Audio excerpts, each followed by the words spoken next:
buenas tardes, noches, ¿verdad? Porque pues ya de un lado del charco está de día, pero del otro lado del charco también ahorita con el solecito que hay, por el horario, aunque es tarde, pero pues hay sol. Entonces, qué bueno. Pues vamos a empezar con este tema, con el número 31 de la serie Interpretando las Escrituras. Ya estamos prácticamente en la recta final de esta serie, ¿verdad? Yo espero que les esté siendo de utilidad, que lo encuentren, pues eso, ¿no? Útil y provechoso, y seguramente pues hay mucho material, ¿no? Ahí. El día de hoy vamos a continuar con el tema que iniciamos la semana pasada. De hecho, hoy lo concluimos, ¿verdad? Que son los primeros textos griegos del Nuevo Testamento. Estuvimos viendo la semana pasada, pues, en esencia, de dónde surge la idea y cómo se fue gestando lo que, en principio de cuentas, es lo que nosotros tenemos ahora como el Nuevo Testamento, cómo se formó el Nuevo Testamento en griego, ¿verdad? Ubicamos que todos los manuscritos, que todo el Nuevo Testamento fue redactado en griego, fue copiado en griego por un buen número de años, ¿verdad? Hasta que ya después entra el latín, y se traducen, ¿verdad? Ya del griego se traduce al latín, del griego se traduce al copto, ¿verdad? Que era el idioma que se hablaba en Egipto, o al siriaco, ¿verdad? O peshita, pero todo surge del griego, ¿no? Sin embargo, todas esas copias quedaron por ahí. Estoy nada más recordando, o recordándoles un poquitín. Quedan por ahí guardadas en distintos lugares. Habían muchas copias, distintas familias de copias. Y posteriormente ya se tiene la Biblia, ¿verdad? En el Antiguo Testamento, bueno, se tenía ya en el griego lo que se conoce como la Septuaginta, pero el Nuevo Testamento no. El Nuevo Testamento solamente se tenía en latín, ¿verdad? De un par de manuscritos por ahí que llegó a tener, no sé qué tanto acceso tuvo Jerónimo de Estridón, seguramente acceso a bastantes bibliotecas, ¿verdad? O algunos de los escritos, no sabemos específicamente de cuáles se tradujeron hacia el latín. Tiene sus deficiencias, etcétera, pero vimos cómo hubo un tiempo en donde después de esas etapas que vienen en la historia del hombre, ¿verdad? Cuando surge el humanismo, cuando se centra, ¿verdad? Vimos 4 de esos grandes cambios. Cuando surge el humanismo, es decir, el regresarle la dignidad al hombre, la dignidad que aún la misma Iglesia romana le había quitado al hombre. Y era de regresársela, que el hombre pensara por sí mismo, etcétera, etcétera. Pues voltean a verse varios, ¿verdad? Dicen, bueno, ¿y por qué ya tenemos también la imprenta? ¿Y por qué no vamos viendo de tener el Nuevo Testamento en griego? Vamos a ver qué es lo que hay. Y ya, todo eso ya lo vimos la semana pasada, no me quiero detener mucho ahí, solamente llegar a este punto. Entonces, el día de hoy, pues seguiremos con nombres y fechas, ¿verdad? Hay muchos más en esta etapa en donde nos quedamos, ¿verdad? Por allá creo que fue en el siglo XVII, y hoy vamos a avanzar ya hasta el siglo XX, y de lo que tenemos ya el siglo XXI. Pero vamos a ver algunos de los que de alguna manera son, quiero decir, los más relevantes, aunque hay muchos, ¿verdad? Pero los que son más relevantes, si no los más conocidos. Así que espero que esta clase no les resulte aburrida. Y bueno, para quienes les interese un poquito más, ¿verdad? Pues van a tener una buena base, una buena información ordenada de cómo nos llegó el Nuevo Testamento. Es decir, de una manera histórica, si ustedes van siguiendo nombres y fechas, van a ver que vamos en orden, va progresando de una manera cronológica hasta lo que tenemos en nuestros días. Entonces, pues ya vimos esto, ¿verdad? Ya vimos que ha habido mucha gente a lo largo de la historia. Fue algo incluso de lo que comentamos la semana pasada, ya en la sobremesa, como a lo largo de la historia, que hicieron un trabajo enorme, debo decir, ¿verdad? En muchos casos incluso fue sus vidas trabajando, invirtiendo todo lo que tenían, todos sus recursos, pusieron sus vidas para hacer posible lo que ahora nosotros pues tenemos en nuestras manos, ¿verdad? Un Nuevo Testamento, ¿verdad? Con una precisión impresionante con respecto a los escritos originales o las copias originales, lo más apegado a los autógrafos, ¿verdad? Yo les he comentado que los eruditos dicen, ¿verdad?, que con respecto a lo que tenemos nosotros ahorita, el Nuevo Testamento que nosotros tenemos ahorita en griego, con respecto a los autógrafos, es decir, las cartas que hicieron directamente los autores, Juan, Pablo, Pedro, etcétera, tienen una altísima precisión de más del 90 y tantos %, ¿verdad? Algunos dicen 95, otros dicen 98, otros dicen 90. Lo que sea, es una precisión altísima y esto lo hemos visto también en comparación con otros escritos de la antigüedad, ¿verdad? La cantidad de copias que existen, etcétera, etcétera. Todo esto, ahora sí que todo este paquete ya lo tienen en esta serie, ¿verdad? Desde que empezamos a ver crítica textual, así que pues los que quieran echarse un clavadito ahí, bienvenidos, ¿verdad? Entonces, el trabajo de formar el Nuevo Testamento en griego fue una tarea colosal, ¿verdad? Fue enorme a lo largo de mucho tiempo, si no es que siglos, y ha requerido, como mencionamos ya, muchos recursos, ha requerido, la verdad, cualquier cantidad de personas, de eruditos que trabajaron en eso y con todo lo que tenían a la mano, ¿verdad? Y verdaderos pues eruditos, que eso es, ¿no? Escolares, ¿no? Que también se les llama, gente muy muy preparada, lingüistas muy muy preparados, historiadores muy muy preparados que había en su tiempo. Sin embargo, sigue avanzando, la ciencia sigue, Dios sigue permitiendo siguen habiendo descubrimientos, siguen habiendo hallazgos, ¿verdad?, de materiales, aún de escritos, ¿verdad?, al menos de pedazos, van apareciendo por ahí y bueno, todo esto va confirmando lo que nosotros tenemos hoy como Nuevo Testamento. Entonces,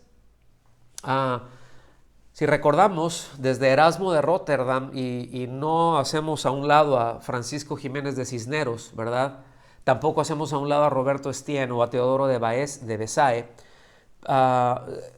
esa inquietud que inició, ¿verdad?, y que ya ubicamos, ¿no?, que Erasmo de Rotterdam se aventó con un Nuevo Testamento en griego, lo sacó muy muy rápido y era más bien la cuestión del negocio apremiante, ¿no?, que su socio ahí lo estaba empujando a eso y bueno, se fueron por ahí. Sin embargo, el trabajo de Francisco Jiménez de Cisneros, y yo sí lo quiero enfatizar y sí lo quiero mencionar porque lamentablemente luego no se conoce en los círculos evangélicos, no se sabe mucho de él. Y dicen, no, lo que pasa es que era católico. Bueno, sí, era un cardenal, pero la verdad es que hizo muchísimo por las escrituras. De hecho, tuvo un trabajo muy preciso, ¿verdad?, en donde posteriormente Erasmo de Rotterdam se apoyó, ¿verdad?, en donde el mismo francés Estienne se apoyó, en donde el mismo Bessay se apoyó, y de ahí, bueno, llegaron a lo que nosotros tenemos ahorita ya como el Textus Receptus.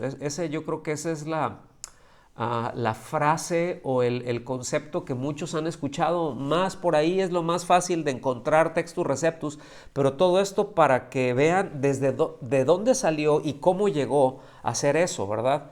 Vimos que Bessay en su segunda edición, ahí en 1663, escribió en ese Nuevo Testamento: con esto el lector tiene el texto que ahora es recibido por todos, ¿verdad? O sea, el Textus Receptus, que eso es lo que quiere decir, texto recibido. Entonces, en ese contexto quiere decir que es el texto en griego del Nuevo Testamento que se transmitió ya para esas alturas, pues tenía más de 100 años que habían salido, que se había impreso, ¿verdad?, que ya estaba circulando y que tenía varias revisiones por varios eruditos, que era un texto que se podía confiar en él, ¿sí? Y que tenía una autoridad filológica, ¿sí? Ahorita vamos a ir un poquito más para allá con eso, pero tenemos nosotros que pensar que hacia lo largo de la historia, en cada generación, yo he mencionado y me han escuchado esto, que cada uno de nosotros somos hijos de nuestra propia generación. Es decir, en cada generación se van tocando los temas que le interesan a esa generación o que esa generación y que en ese tiempo se necesitan tocar, ¿sí? Muchas veces, esto hago como un paréntesis porque a veces menospreciamos el trabajo de muchos hombres y podemos voltear y decimos, ah, sí, pero fulano de tal, mira lo que hizo, se quedó bien corto. Pues sí, se quedó bien corto porque en ese momento no tenían todos los recursos que se tienen ahorita, número uno, pero fundamentalmente no tenían que tratar todos los asuntos que se tratan ahora. Ellos se enfocaron a lo más urgente, ¿sí? Y así podría hablarles muchísimo, de muchísimos, ¿verdad? En un tiempo cuando se vendía, ahora sí que se vendía sacar el alma del infierno y mandarla al purgatorio para después llevársela al cielo y que se podía hacer eso con dinero, ¿verdad? Pues el hecho de que alguien retome, no que descubra, sino que retome lo que la Biblia dice y que diga no, es por gracia, por medio de la fe, pues fue una revolución, ¿verdad? Y de ahí así se fueron dando ciertas cosas, la parte del gobierno, cómo se tenía que gobernar, el cristiano cómo se tenía que conducir, la relación iglesia-estado, de buscar esa separación o si se tenía que gobernar entre comillas cristianamente. Es decir, todas esas cosas surgieron de pronto y fueron pues atacando, por así decirlo, fueron tratando de a poco. Entonces lo mismo sucede en esa época, ¿verdad? Cuando surge, ¿verdad? El Nuevo Testamento en griego o esas primeras ediciones, esos primeros trabajos.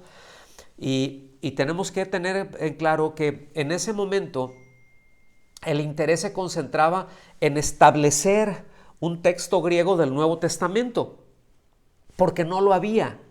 ¿Sí? Es decir, solamente tenían a mano lo que era la Vulgata latina y vemos que habían presiones de parte de la Iglesia de Roma porque pues que no hubiera en griego o al menos que fuera lo más parecido a la Vulgata latina, porque sabían muy bien que a la hora de irse al texto griego, al texto a los originales, iban a salir muchas cosas que iban a contradecir, ¿verdad? Directamente, frontalmente, la doctrina de la Iglesia romana. Entonces, por eso cuando llegamos a mencionar, y en la siguiente clase voy a tratar un poquito más de esto, el tema de Jerónimo de Estridón, pues hizo algunas de las palabras, fueron ajustadas, ¿no? Ahí, pero bueno, ya llegaremos ahí.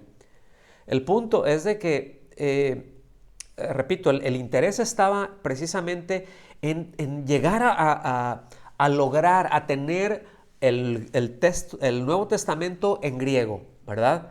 Y eso, pues, lo que representaba, pues, era ir al origen de esta parte de la Biblia, porque en el Antiguo Testamento ya se tenía, ¿verdad? Y ver qué es lo que buscar, qué es lo que los autores, pues, originalmente habían hecho. Ahora, recordemos, hace un momentito en las láminas anteriores los mencioné y en la clase pasada también, el editor francés Roberto Estienne, fue el primero en incorporar un aparato crítico, ¿sí? Es decir, ya empezó a meter, hay estas variantes, ¿verdad? Se trata, esa edición que él sacó, esa tercera edición, ya diciendo, bueno, sí, tengo la base del Textus Receptus, pero hay estos documentos también, hay estas lecturas alternativas, existen esto, ya todo eso lo incorporó. Aunque fíjense bien, Jiménez de Cisneros, cuando hizo la Políglota Complutense, estuvo bien interesante esa. A mí me gustaría conseguirla, pero son varios tomos. Ahí vamos a orar, ¿verdad? Sería muy interesante verla. Y si es alguna versión antigua, mejor. No, pero sí es muy interesante. Pero formó el aparato crítico. Esto lo que quiere decir es de que se trataba de una edición que ofrecía más de una variante para ciertos textos. Otra vez, no se tenían demasiados manuscritos a la mano, pero a esos que se tenían los incorporó. Ahora, a esas diferencias servían esas variantes, en esencia, en este periodo, póngame atención en esto, servían como un complemento del texto principal, ¿sí? Y no como posibles alternativas del Textus Receptus. Ya tenían el Textus Receptus, es decir, ellos ya decían, esto es lo que tenemos y de aquí nos vamos y de aquí empezamos a traducir a otros idiomas y ya lo tenemos y así es, ¿ok? Entonces, aun cuando se fueron dando y recopilando otros manuscritos, incluso algunos códices, pues se nada más era, pues ahora sí que eran complementos, no eran comparativos, no eran para revisión. Entonces tengan presente que, que esas diferencias, repito, solamente servían como eso, como un complemento del texto principal. ¿Está bien? Tengan presente, por favor, que en un principio no había el enfoque de hacer validaciones o de hacer verificaciones del Textus Receptus.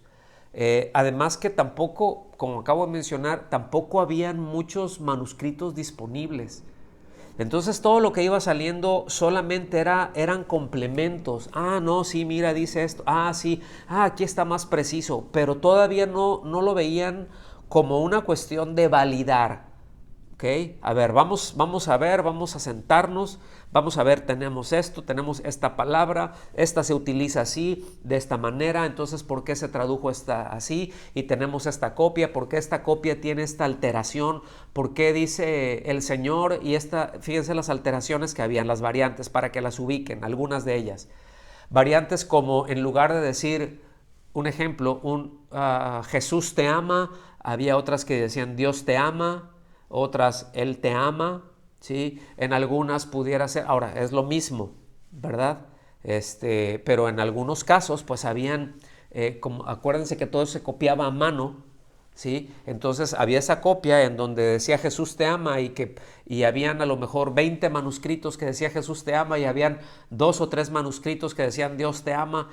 Pues lo único que hacía eso era identificar la familia de los copistas, es decir, en dónde se originó esta copia, quiénes copiaron esto, y eso ya te va dando muchísima información, ¿sí? Entonces, pues así se va desarrollando, ¿verdad? Y en otros casos dicen, el Señor y sus discípulos bajaron de la montaña, en otras el Señor bajó de la montaña, en otras Él y sus discípulos. ¿Sí me explico? Entonces son variantes que no afectan el texto, son variantes que no afectan la teología bíblica, son variantes que no afectan, pues en principio, el texto ni la doctrina cristiana, pero vamos a ir un poquito más para adelante con esto. Entonces, cuando se establece el Textus Receptus como un texto autoritativo, ¿qué quiere decir autoritativo? Que ellos ya lo veían. En esencia, ¿quiénes? Los reformados, los que habían abrazado la reforma. Dijeron, ustedes, Iglesia de Roma, quédense con la Vulgata Latina y nosotros nos quedamos con el Textus Receptus. Nosotros nos quedamos aquí con el texto griego. Esta es nuestra base para nosotros, no la Vulgata. ¿Sí? Por eso luego escuchan esas diferencias. No, pero es que esta es una Biblia católica. Y bueno, pues sí, ¿verdad? Es porque todas las traducciones que se tienen en castellano que maneja la Iglesia Católica, la Biblia de Jerusalén, Nácar Colunga, ¿verdad? Torres Amat, Cantera Iglesias, ¿no? Incluso surgen de ahí, surgen desde la Vulgata Latina. Cantera Iglesias es muy buena, debo decir. Es muy completa en cuanto a su y es muy honesta en cuanto al aparato crítico, ¿no? Es muy honesta, ¿no? Pues aquí la Biblia dice esto, la Iglesia Católica tiene esta doctrina, pero esto es lo que dice el texto, ¿no? Entonces ahí lo deja, ya no va más para allá, pero ahí lo deja, es honesto.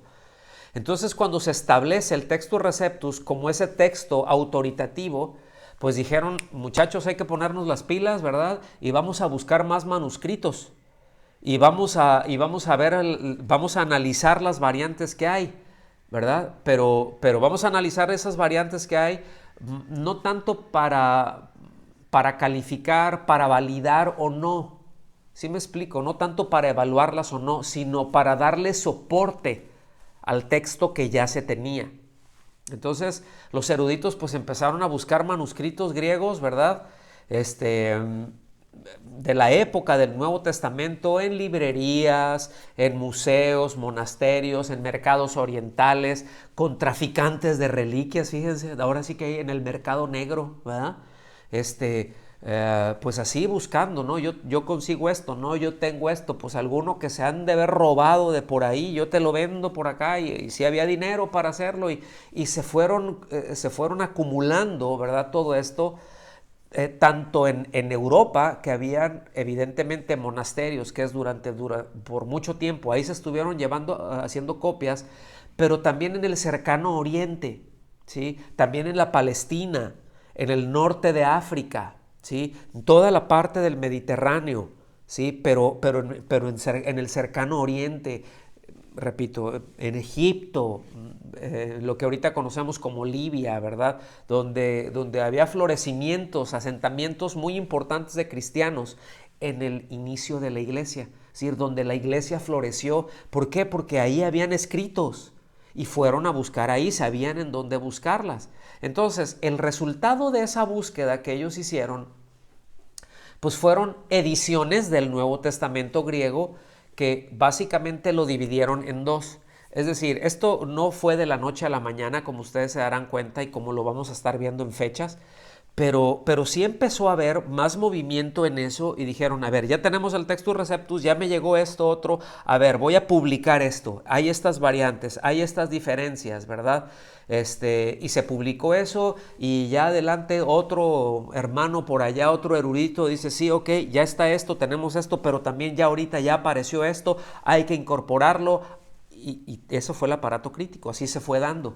Entonces, una de estas partes consistía principal con el texto griego, es decir, es como se hacían esas ediciones. En una parte estaba el Textus Receptus, ¿verdad?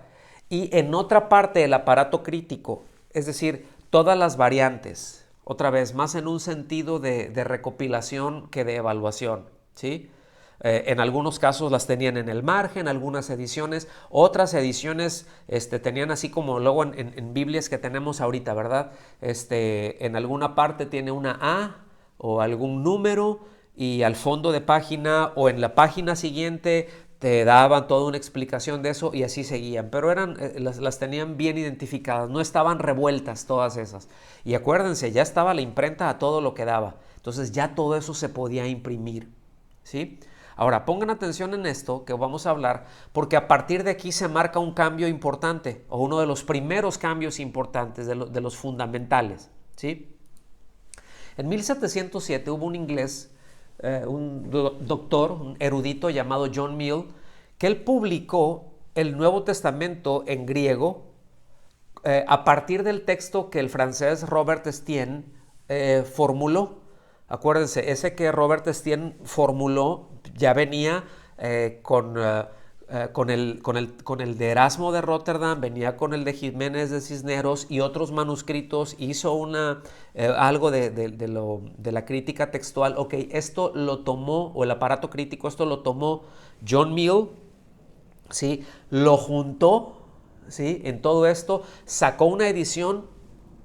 También, como ya a estas alturas ya tenían más documentos, también incorporó otras traducciones tempranas a otros idiomas, es decir, a lo mejor pudiera ser algunas partes en copto, que es lo que dice, ciertas citas también de los escritos de los padres de la iglesia en las obras literarias que hicieron, es decir, los padres de la iglesia en los primeros 300 años hicieron muchos escritos, hicieron muchas apologías, en donde citaron muchas escrituras y en algunos casos las citaron textualmente, ¿verdad? Entonces ya habían ya se estaban encontrando esos materiales y John Mill lo introdujo.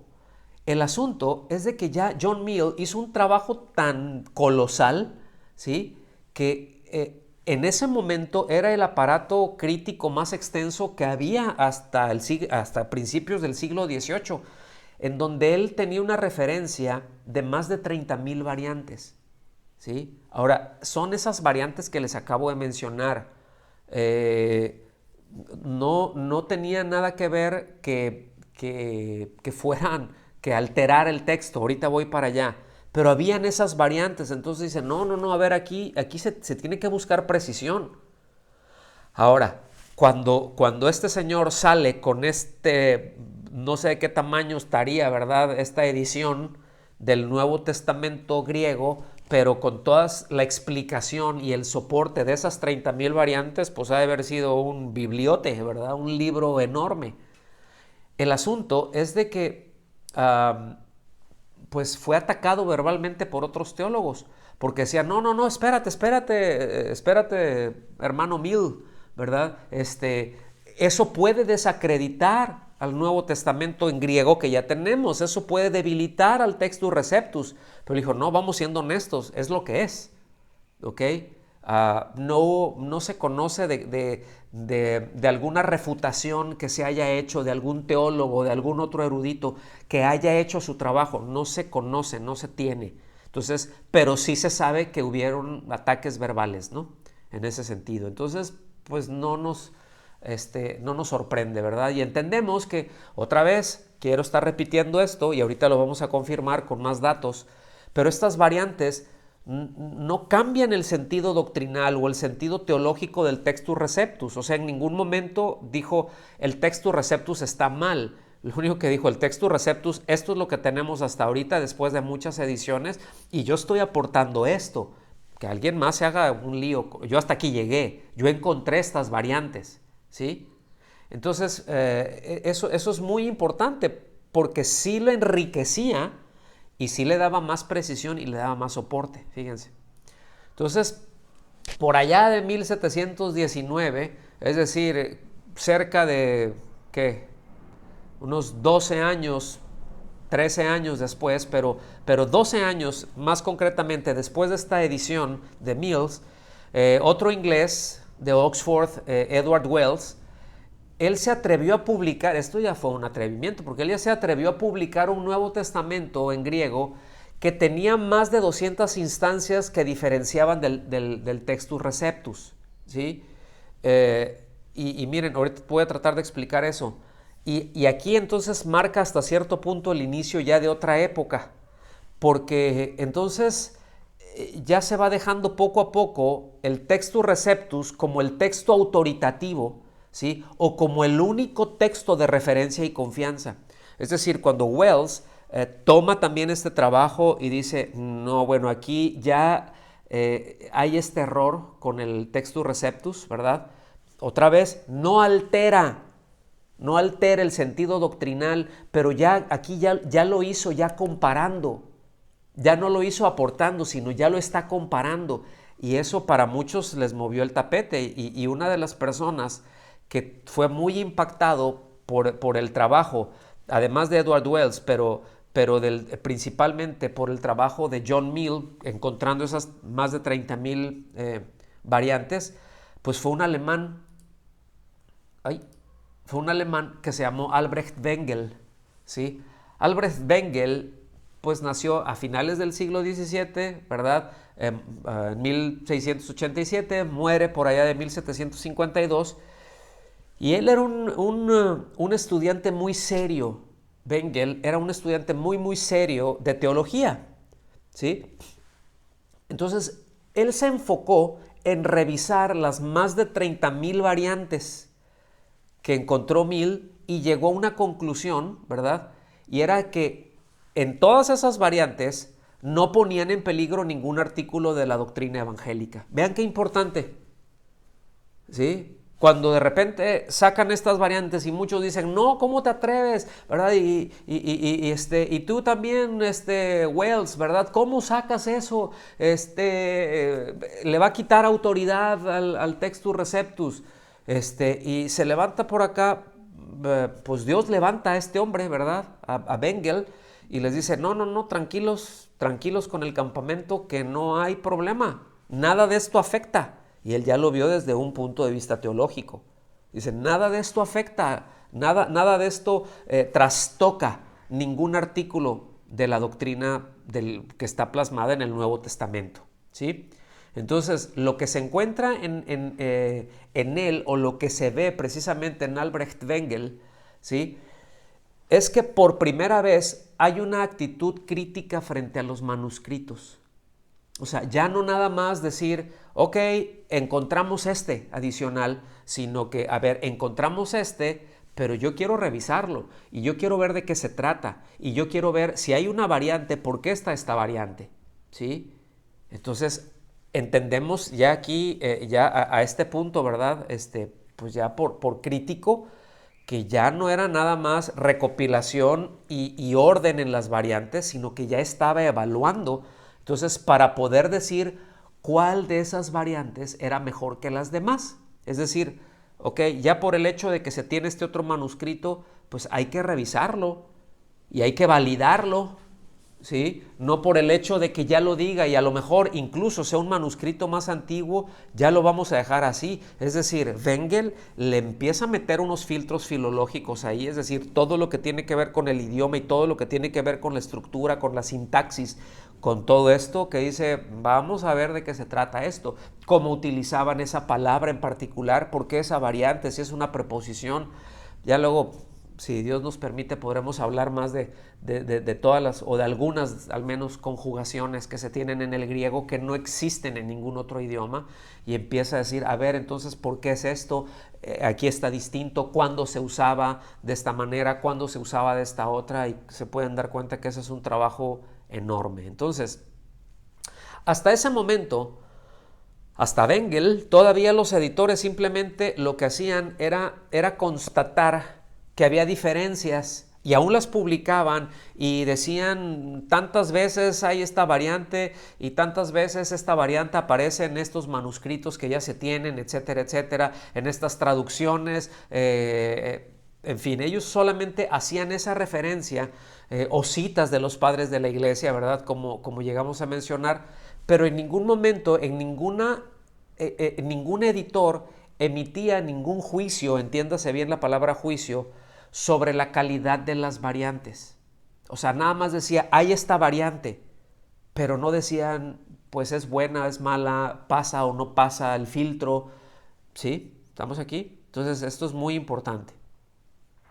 Entonces, para eso del año 1734, Bengel publicó un Nuevo Testamento en griego.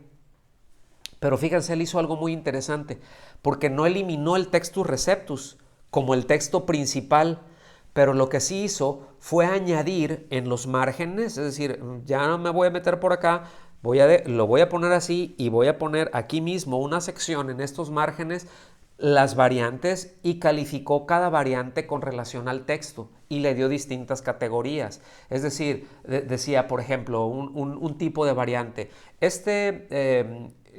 Esta variante viene de tal y tal y tal manuscrito que datan de tal fecha, por lo tanto, y de tal familia, entonces es más posible que esté más cercano no al manuscrito, perdón, al autógrafo, es decir, a lo que salió originalmente. Esto es lo más cercano ahí. Este otro es más tardío, pero es bueno, es una buena copia, es una copia segura. Esta de plano no debe de utilizarse, pero ahí está. Esto es lo que se ha encontrado. ¿Me explico? Eso fue lo que hizo. Entonces él, repito, calificó cada variante, ¿sí?, con relación al texto, las que fue encontrando, les dio categorías, y eso fue algo muy bueno. Ahora, hasta ahí llegó Bengel, y Bengel avanzó un montón con esto, ¿sí?, en cuanto a precisión de lo que nosotros tenemos, pero todavía falta más, ¿qué creen? ¿Sí? Porque hubo otro hombre que se llamó Johann Jacob Griesbach, ¿sí?, que él nació en 1745, murió en 1812, y él lo que hizo es que él profundizó en el trabajo de Bengel. Todo eso que Bengel hizo, ¿sí? Él profundizó ahí y a partir de ese trabajo él desarrolló todo un catálogo completo de criterios que se tienen que aplicar para encontrar entonces cuál es la mejor variante. A ver, ¿por qué me dices que esta es mejor que esta? ¿En qué te fundamentas? Entonces ya hizo todo un criterio ahí, todo un catálogo. Fíjense qué tremendo, ¿no? Fíjense qué tremendo el hecho y lo importante que nosotros entendamos. Con razón, pues un pastor que ya está con el Señor, ya muy anciano, él siempre era un americano, ¿verdad? Y le decía al pastor Olivares y al resto de los pastores, hermanos, sabiduría, es el hermano Paul Hunter, y luego también decía, la revelación es progresiva, que la revelación es progresiva, y aquí es lo que vamos viendo, que la precisión es progresiva. Sí, se tuvo esto, pero ahora vamos así y ahora lo vamos reduciendo las diferencias y cada vez vamos siendo más precisos, ¿verdad? Esto fue lo que Griesbach llegó a hacer, ¿no? Ahora, él dijo, vamos a encontrar la mejor variante. La pregunta, ¿qué es la mejor variante? Porque en esta pregunta, entonces ya se evidencia que ya había empezado una nueva etapa. Es decir, ok, qué bueno, ya tenemos el textus receptus, ya tenemos aquí el texto y está muy bien, ¿sí? Pero ya estamos encontrando variantes, estamos encontrando otros manuscritos, pues ahora tenemos que rascarle los manuscritos para ver cuál es el más preciso, a ver cuál es el mejor. Y lo primero es de que tenemos que ubicar otra vez, no regresándome a lo que estábamos hablando en un principio, pero sí para ubicar aquí cómo vamos progresando, es que en el primer periodo los eruditos lo que hicieron fue interesarse en establecer un Nuevo Testamento en griego, ¿verdad? Que fuera confiable, que tuviera el suficiente soporte filológico para llegar hasta él. Y se tuvo en el Textus Receptus. El trabajo de muchos, ¿verdad? Alrededor de 100 años de trabajo y de ediciones y de revisiones, etcétera, y se llega y dice, esto es muy, muy confiable.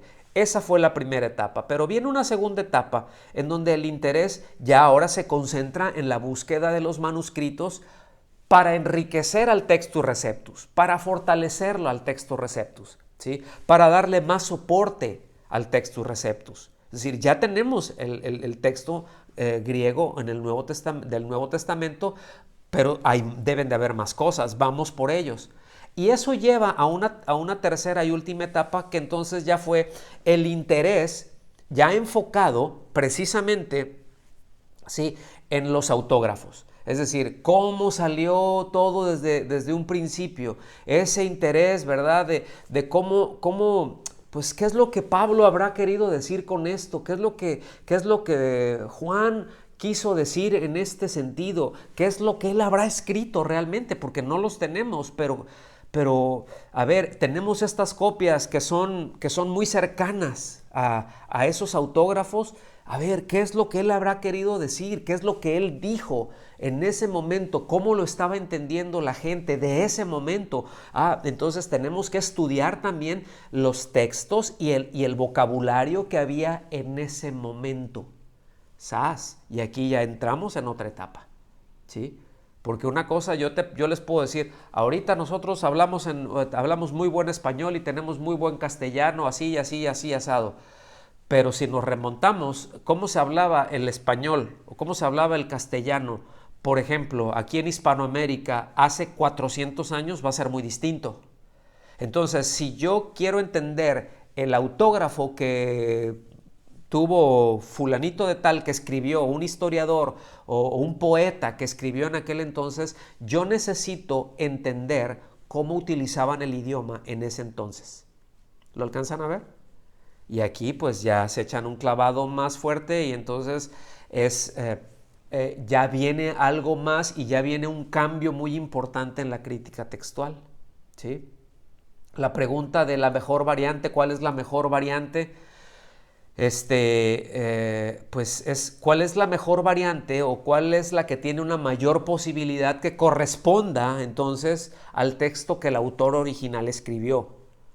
Porque podían haber copias, ¿verdad? Muy tardías, a lo mejor algún escrito, o si no copias de manuscritos, sí manuscritos de de otra índole, también en griego, y que dicen, a ver, pero es que esta palabra no la están utilizando aquí en el sentido que la está diciendo este. ¿Por qué? Si este texto corresponde al tiempo de Pablo, por ejemplo, entonces, ¿por qué en el tiempo de Pablo ellos lo utilizaban esta palabra de esta forma y no de esta como está aquí? ¿Lo alcanzan a ver? Entonces, la pregunta por el texto de los autógrafos, pues implicaba cuestionar al Textus Receptus. Eso no le gustó a mucho, ¿verdad? Eso no le gustó a mucho porque sí intentaban, había ese deseo de encontrar el texto de los autógrafos, es decir, lo más preciso, lo más apegado ahí. Entonces, pues si querían llegar ahí, tenían necesariamente que asumir que el Textus Receptus, pues no era intocable, ¿sí? Porque muchos decían, no, ya no le puedes mover nada más, y los otros, pero ¿por qué no? ¿Sí? Entonces, porque así lo veían muchos, que el Textus Receptus era intocable, y hasta la fecha algunos todavía, y gente muy respetable, cuando les hablas algún texto, algo más moderno que eso, y ahorita vamos a llegar ahí necesariamente, pero cuando te sales del Textus Receptus, cuando te sales del texto bizantino, que es de donde sale realmente, de escritos bizantinos, de donde sale, donde Erasmo y todos los demás en esencia estuvieron trabajando, ¿sí? Dicen, no, es que ese es el autoritativo, este otro ya es espúreo, este otro ya no está. Y de alguna manera uno debe de tener mucho cuidado para no caer en el mismo error de la Iglesia romana con respecto a la Vulgata. Es decir, la Iglesia romana hasta la fecha dice, no, el texto autoritativo es la Vulgata. Y algunos protestantes, ¿verdad? Dicen, no, el texto autoritativo es el Textus Receptus. Y dicen, pero es que hay muchísimo más. Por eso por eso veo que es muy importante conocer todo esto que estamos viendo aquí, sobre todo, pues aquellos, porque los que tienen una mente un poquito más inquieta, ¿verdad? Es darles más, ahora sí que darles combustible para que también investiguen más, ¿verdad? Y podamos avanzar, y es algo, pues yo lo veo como muy valioso, ¿verdad? Todo el trabajo y todo lo que Dios ha permitido que venga a la mesa. Mucho trabajo definitivamente de muchos cristianos devotos que entregaron su vida, y por el otro lado también un trabajo de especialistas, de eruditos que no eran creyentes, esto debo decirlo, pero eran muy buenos en eso, ¿sí? Eran especialistas en eso. Entonces nunca debemos de cerrarnos ahí, porque aquí no se trataba de interpretaciones de la Biblia, sino de ver, explícame la variante del texto, nada más. De eso se trataba. Entonces, ahora pues se tenía que comparar, ¿verdad? Las variantes, evaluarlas, someterlas a criterios filológicos, es decir, de todo lo que ya hemos mencionado, y de esa manera entonces irse aproximando a los textos autógrafos o de los autógrafos.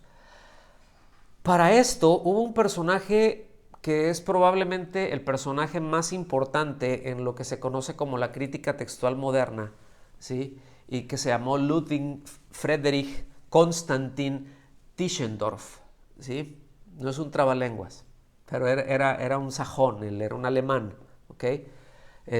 Tischendorf nació en 1815, murió en 1874, pero él lo que hizo, él publicó más manuscritos y produjo más ediciones del Nuevo Testamento que cualquier otro erudito.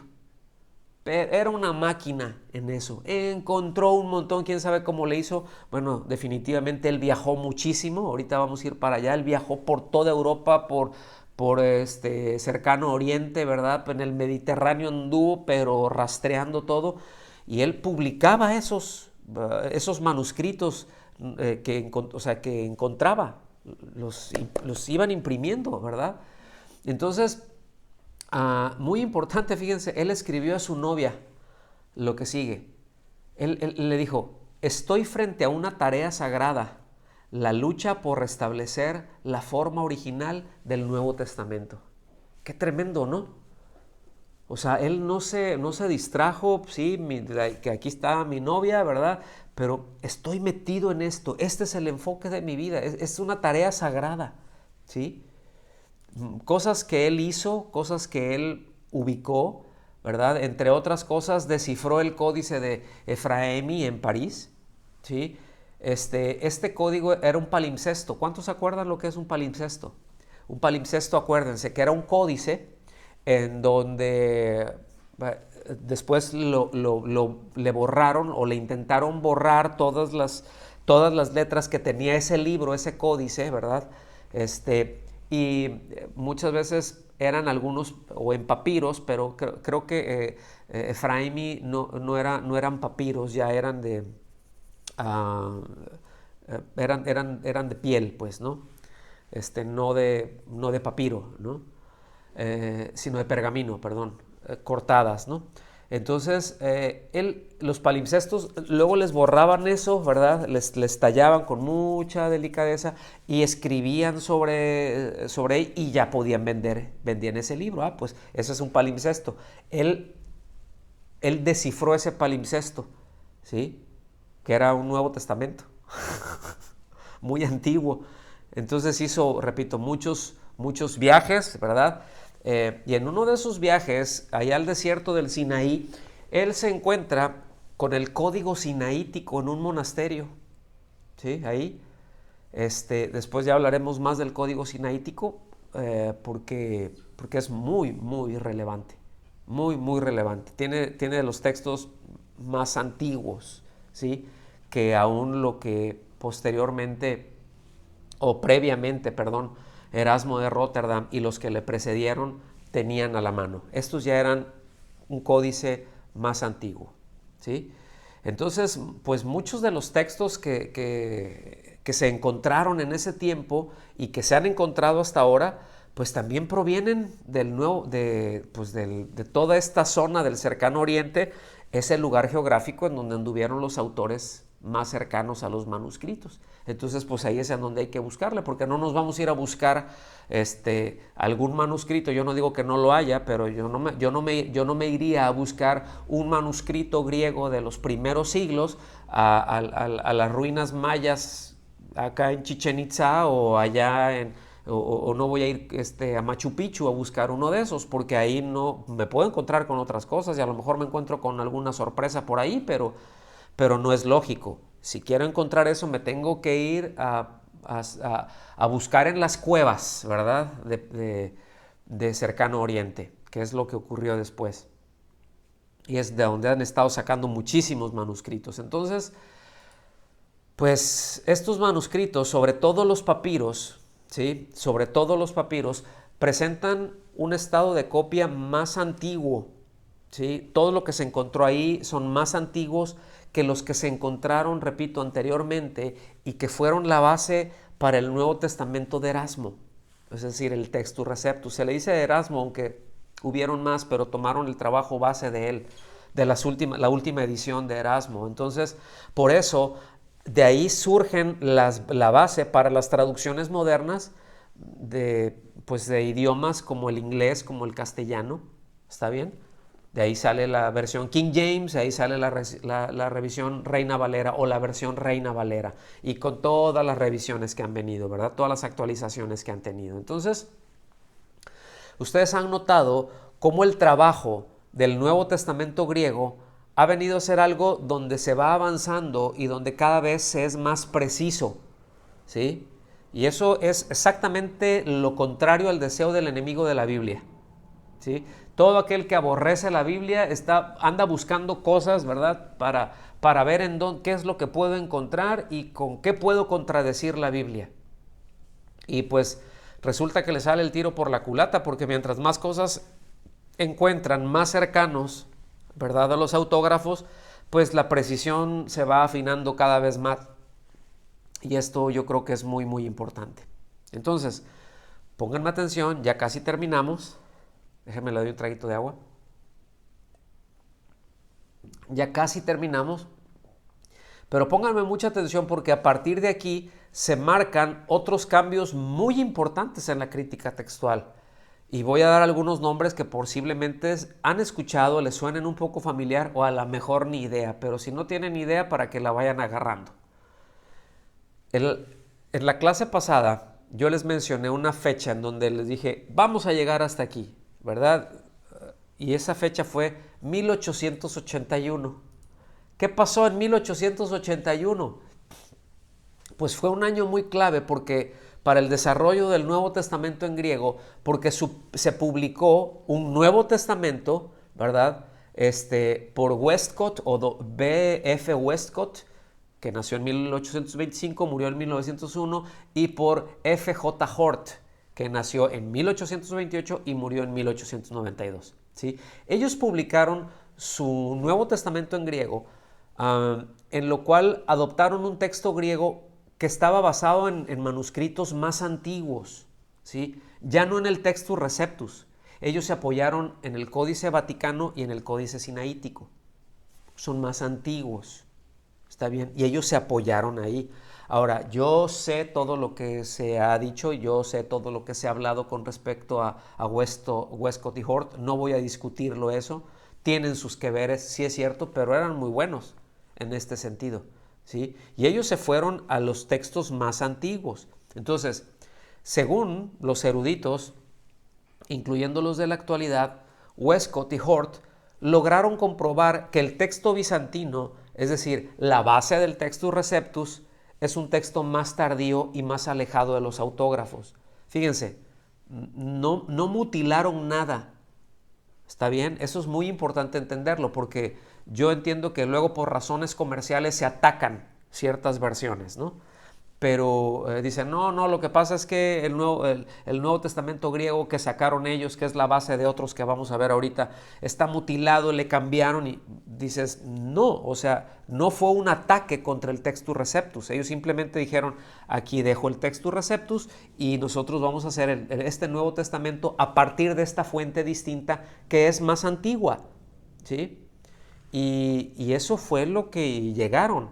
Ahora, después de Westcott y Hort, pues vinieron otros que se basaron en esos trabajos, basándose en el texto de ellos, y no solamente tuvieron el trabajo de Westcott y Hort, pero que también lo estuvieron comprobando con el de Tischendorf y Weiss, ¿ok? Es decir, en este caso Eberhard Nestlé, no es el de la leche.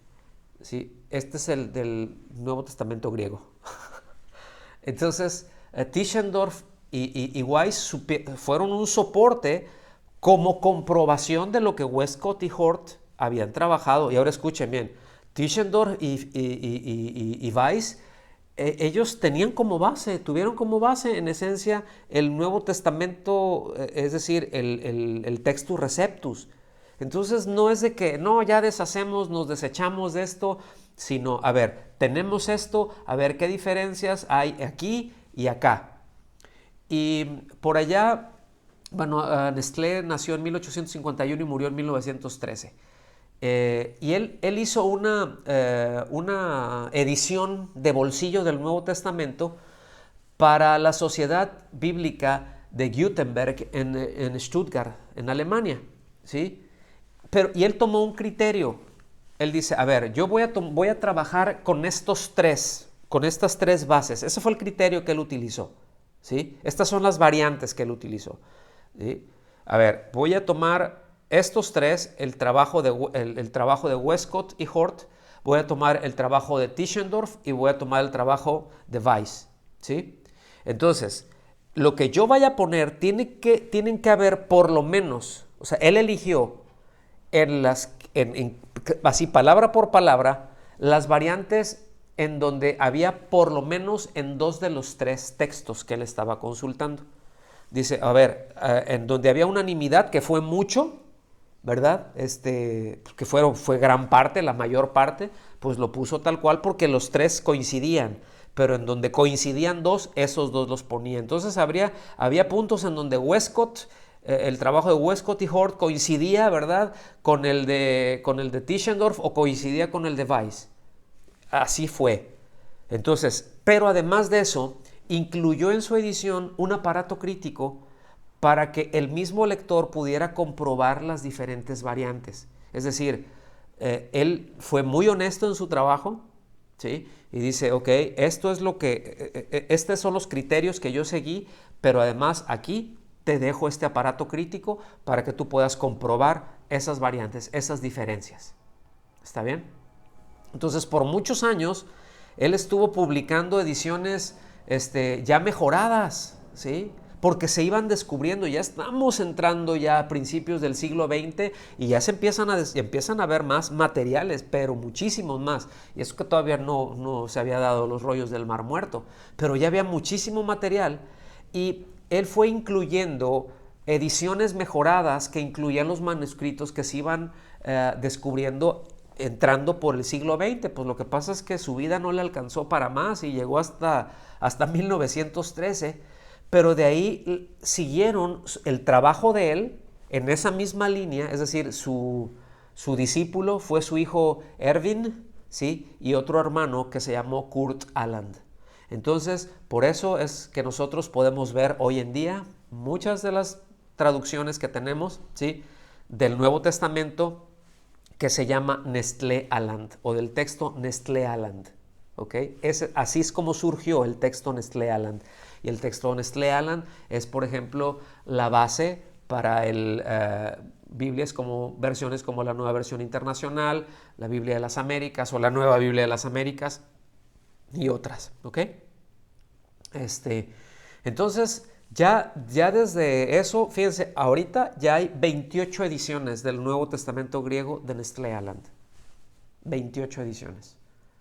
O sea, ¿por qué? Porque a partir de que se encuentran los rollos del Mar Muerto, allá a mediados del siglo XX, ¿verdad? Ya por allá de 1948, 47, 48, algo así, se encuentran cualquier cantidad, miles de rollos que correspondían al primer siglo, pues eso les viene a traer y encuentran una mayor precisión, que es precisamente lo que nosotros tenemos hoy en día, con esa precisión, ¿sí?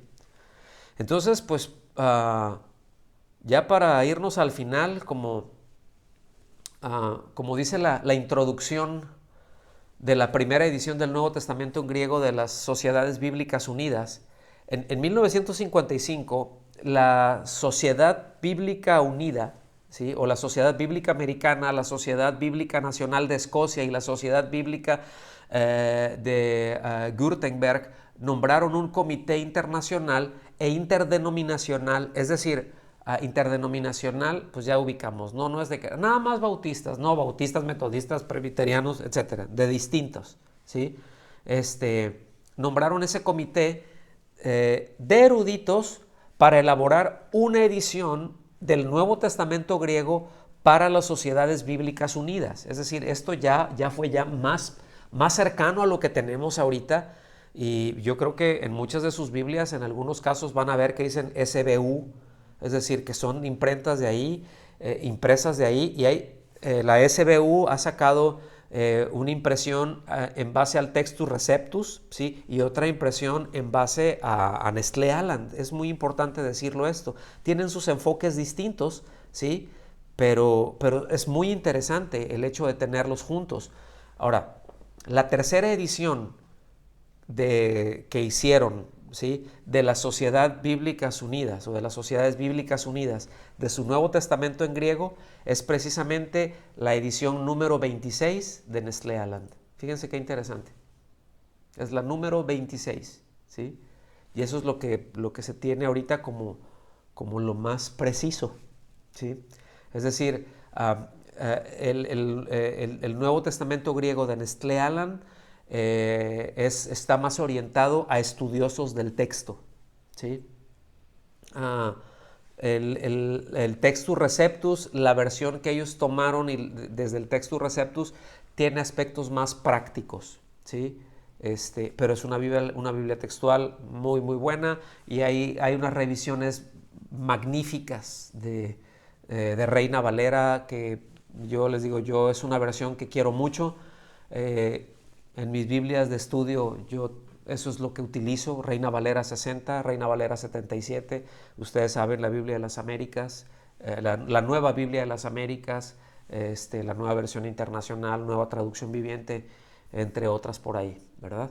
Entonces, bueno, pues con esto terminamos, mis amados. En la enseñanza del día de hoy, yo espero que haya sido de su utilidad y que no haya sido muy aburrida, porque hubieron muchos datos, ¿verdad? Espero que los haya podido mantener despiertos con la ayuda del Señor y que hayamos aprendido mucho. Pues con esto hasta aquí llegamos con la clase de hoy. Que Dios los bendiga.